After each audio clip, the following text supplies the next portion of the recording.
I've seen this segment before, Center Seat. Tonight we welcome Senator Ted Cruz to our center seat. Joining him on the panel, syndicated columnist George Will, Mara Elias, a national political correspondent of National Public Radio, and Jonah Goldberg, senior editor of National Review. Senator, thanks for being here. Brett, it's great to join you. I want to start with today's vote on TPA, the trade agenda. You were a big supporter of trade, and you spoke out about it. You wrote even a column with Paul Ryan about it. But today you voted against it. I did. Why? Well, I'm a big supporter of free trade. I campaigned in support of free trade. And the first time it came up in the Senate, I voted in favor of Trade Promotion Authority. But two things have changed since that first vote. Number one, WikiLeaks released the text of a portion of the Trade and Services Agreement that explicitly contemplates changing immigration laws of member countries. Over and over again, we'd been assured there were no changes in immigration laws. That leak was one material change. And then a second material change was the backroom Washington deals that were cut on the Export-Import Bank. The Export-Import Bank is a classic example of corporate welfare, and it appears now that leadership cut a deal to reauthorize this cronyism, hundreds of billions of dollars of taxpayer dollars on the line to help giant corporations as the price for TPA. And the two together were too much, and so I voted no. You know, Senator, it seemed to catch your leadership by surprise, and you have done that numerous times. Your leadership often is not happy with you. Legislatively, working with Republicans, is that a problem? You know, leadership in Washington is not listening to the American people back home. I'll tell you, as I travel the country, I ask groups gathered all over the place, how many of y'all are frustrated with Republican leadership? I've yet to see a crowd where every hand doesn't go up. And the reason is, over and over again, this is a great example. When Trade Promotion Authority was in the House, a group of conservatives came to the Speaker and said, we'll give you the votes you need to pass this. If you agree to let the Export-Import Bank die, let this massive corporate welfare program die, which it's going to do under current law. Leadership said no. They're more indebted to K Street and the Washington lobbyists, the Washington cartel, than they are to conservatives. And this week we're seeing a purge where two different conservatives, Mark Meadows and Ken Buck, have been stripped of their chairmanships as a result of their standing for their principles. And look, conservatives across this country are frustrated. Why does leadership always cut a deal with the Democrats instead of standing for conservative principles? Well, we'll get to the Export-Import Bank, which is, you know, people don't fully understand it. We'll have many pieces on this. But Senator Graham, for example, thinks it's going to cost jobs in South Carolina. But let me turn to George Will.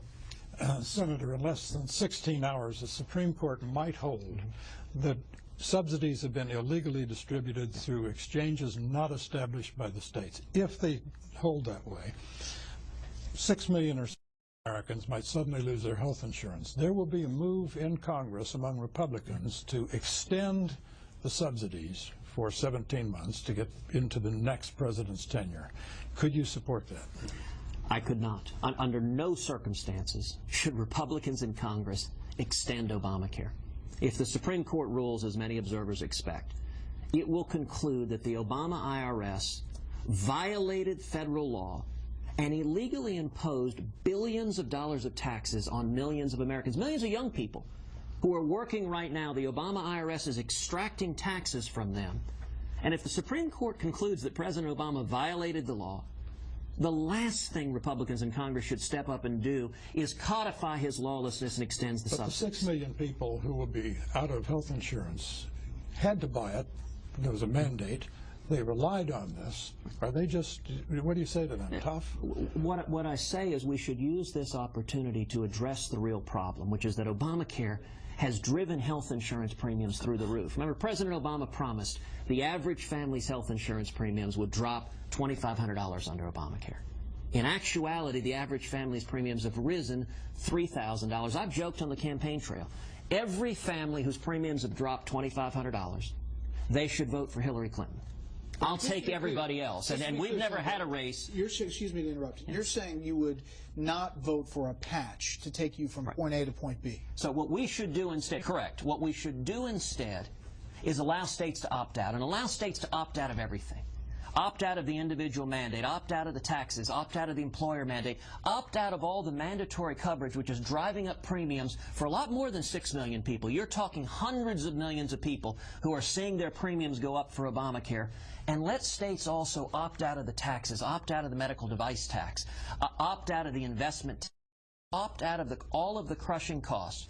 And what that means, if a state like California or New York decides they want Obamacare, they want to pay the taxes, they want to lose the jobs, they want people forced into part-time work, let them choose that. But I can tell you other states like Texas, we would choose economic growth and helping everyone rather than sticking with this failed law that isn't working. Maura. Is there Cruz Care? Is there a Ted Cruz replacement for Obamacare? We absolutely need health care reform after repealing Obamacare. And I'll tell you what I think one of the real distinctions in 2016 is I am campaigning every day on repealing every single word of Obamacare. But what are you replacing it with? What you replace it with is something that expands competitions and that empowers consumers and disempowers government from getting between patients and their doctors. And 3 specific reforms. One, you let people purchase health insurance across state lines. That creates a 50-state national marketplace that lowers cost and gives you more choices, which expands access. Number 2, you expand health savings accounts so that people can save in a tax-advantaged way for routine health care. And number 3, you work to de-link health insurance from employment so that health insurance is portable. You or I lose our jobs. We don't lose our life insurance or our car insurance or our house insurance. There's no reason we should lose our health insurance, and that's what causes much of the problem of pre-existing conditions. We should be empowering patients, not putting government bureaucrats between us and our doctors. Senator, we will talk international issues. Start with Jonah Goldberg. Senator Cruz on center seat when we come back.